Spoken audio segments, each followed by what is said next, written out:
आज गुरु बाबा घासीदास जी हरे हरे कांकेर में जाके बाबा या दूसरा रोटी लगा हे रागी देखो संत महंत सब आके जुड़ के बैठे बैठे कहे भाईला संत महंत बनिया जी जे जानी समझी जय हो बाबा जी के अगल बगल में बैठ के सत्य ज्ञान सुने लगी अमृत रूपी वाणी ला सुने लगी आदि एला देख के घासीदास बबला अच्छा कांकेर की आज मानो जी कहे धन्य है बाबा तय हमारे गांव में आए है ऐसे आज सद्बुद्धि ज्ञान देता हमारे मन के काया तर गए जय हो बाबा ए गुरु बाबा तोर रावटी हा मोला निकला गे गुरु बाबा तोर रावटी हा मोला निकला गे गुरु बाबा तोर रावटी तोर रावटी हा मोला निकला गे गुरु बाबा तोर रावटी हा मोला निकला गे गुरु बाबा तोर रावटी तोर रावटी हा बाबा तोर रावटी तोर रावटी हा बाबा तोर रावटी तोर रावटी हा बाबा तोर रावटी जी तोर रावटी हा बाबा तोर रावटी दे तोर रावटी हा मोला निकला गे गुरु बाबा तोर रावटी तोर रावटी हा मोला निकला तोरे बोली हा मोला निकला गे थे बाबा तोर रावटी हा तोर ये महिमा का पार है गुरु बाबा तोर रावटी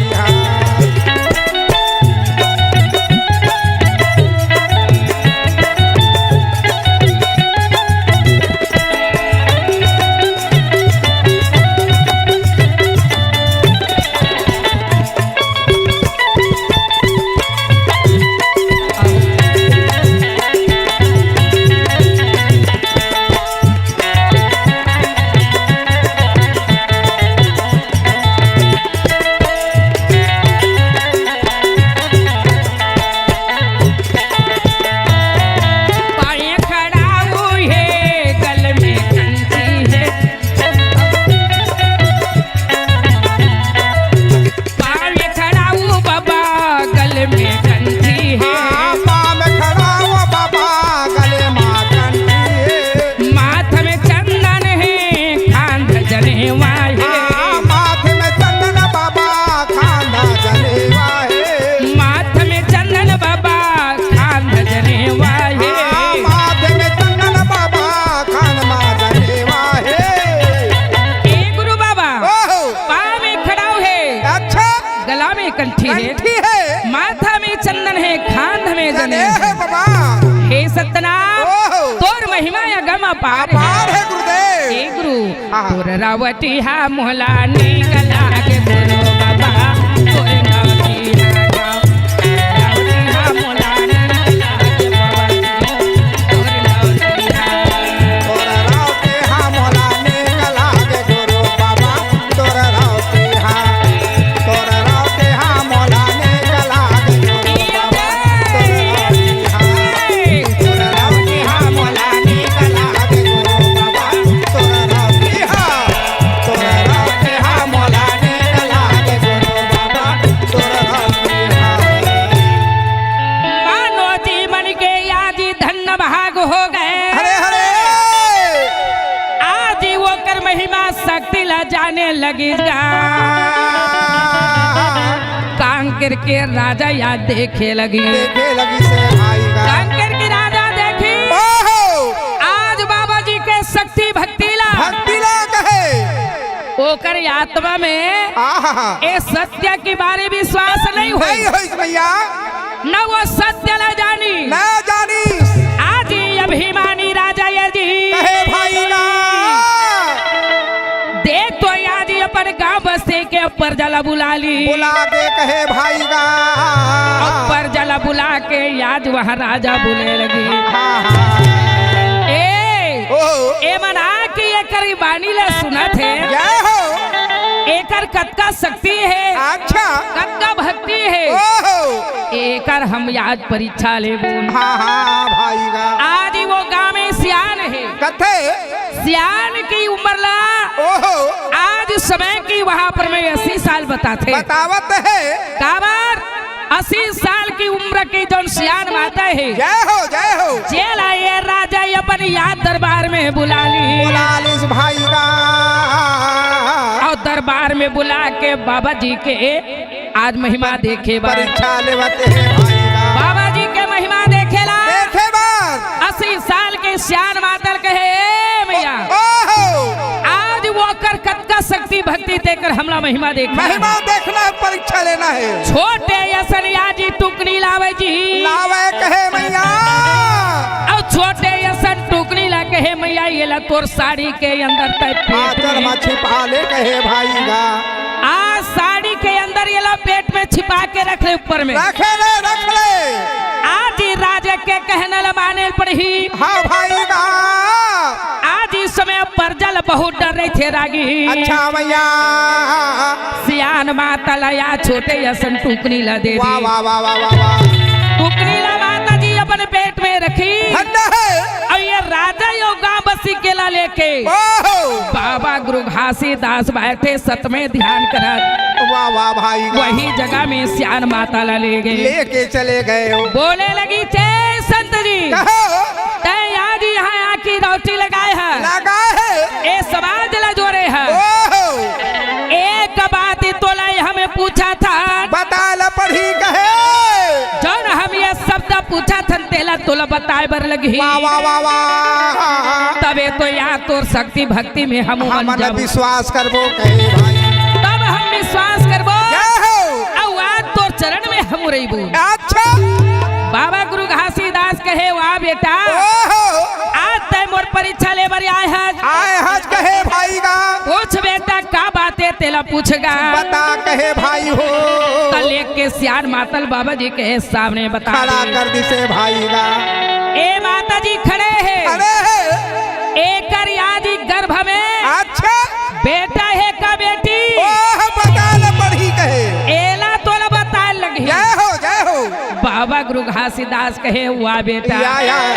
भाई का आज एवन मोर महिमा देखा थे ओहो मोर सत्य की एवन इस समय की अपमान करने अपमान चाहते करत है हे सतना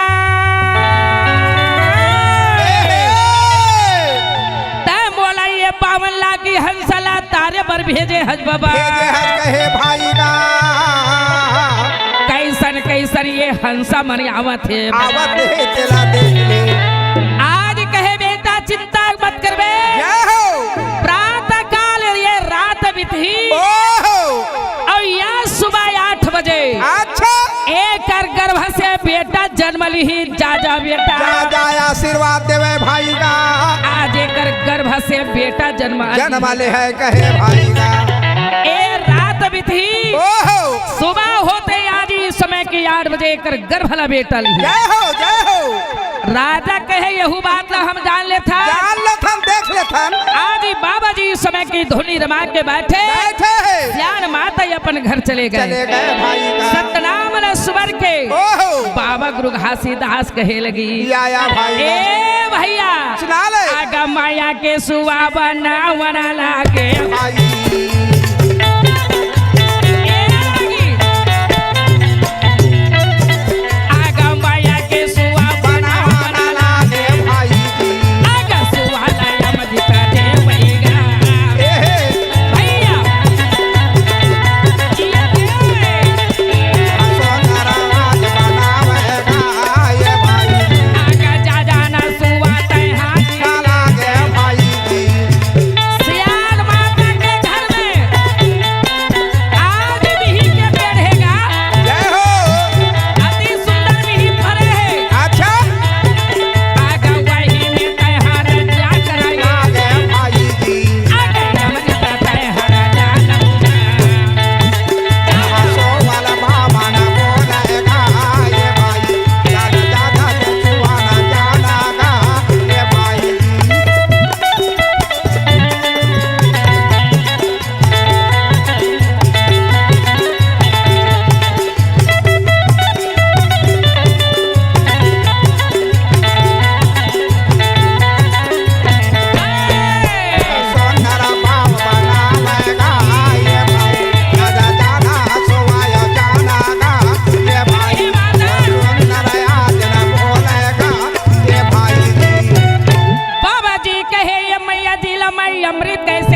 भाई हाँ कहे भाई का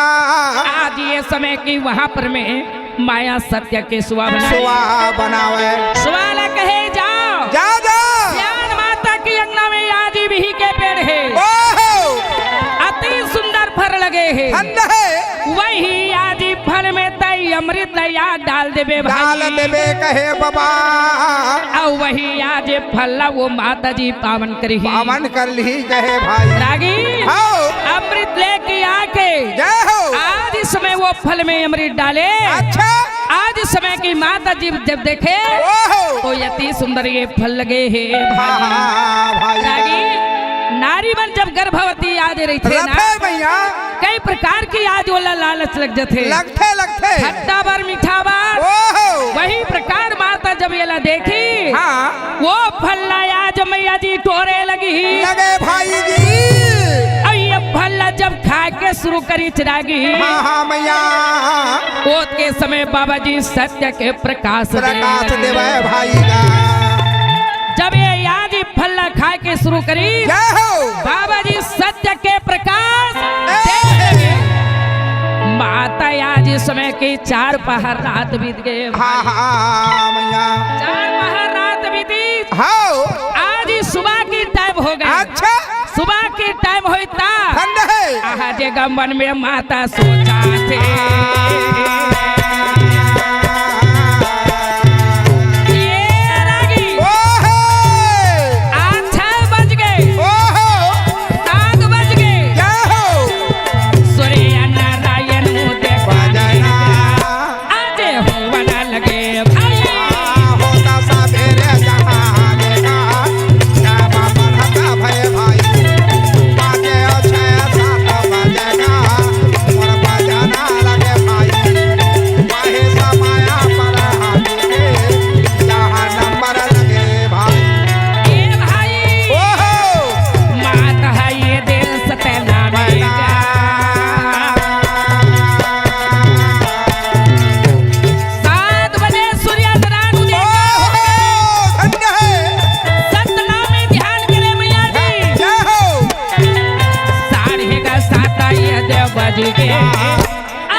बोले हे भाई का 8 बजे के समय समय होता हवे आज काम करके राजा ओकर इंतजार करे थे बैठे आज चारों तरफ वहाँ मानव जी के भीड़ लगे जब 8 बजे सत्य नाम के सुमरन करे ये मैया हाजी और सत्य नाम के सुमरन करने लगे भाई सत्य नाम के सुमरन करी माता की गर्भला सुंदर बेटा माता की गर्भला जब बेटा जन्म ली थे ना अच्छा आज समय की वहां पर में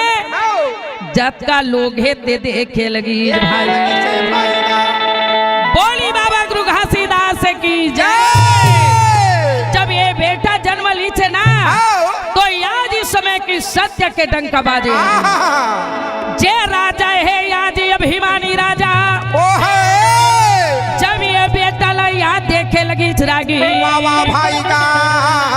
राजा के याद अभिमानी खत्म हो गए बाबा जी ले ऐसे समझे आदि समय पुत्र ले देखी अच्छा राजा के मन रहे तो आज समय ओहो। अभिमानी खत्म हो खत्म गए। हो गए। बाबा जी के चरण में गिरे लगे। प्रेम आगे भाई का बाबा जी के चरण में गिर के कहे लगी, जय हो बाबा। अति सुंदर कायाल तुम्हें तारल होगा भाई बाबा के चरण में गा। अति सुंदर कायाल तुम्हें तारल होगा नहीं गुरु के चरण में गा। बाके सुंदर कायाला तुम तार लेहागा भैया बाबा के चरण मा। आके सुंदर कायाला तुम तार लेहाओ दे गुरु के चरण मा। बाबा के चरण में जी गुरु के चरण में गा। बाबा के चरण मा भाई गुरु के चरण मा गा। बाबा के चरण में जी गुरु के चरण में जी। बाबा के चरण मा भाई गुरु के चरण मा।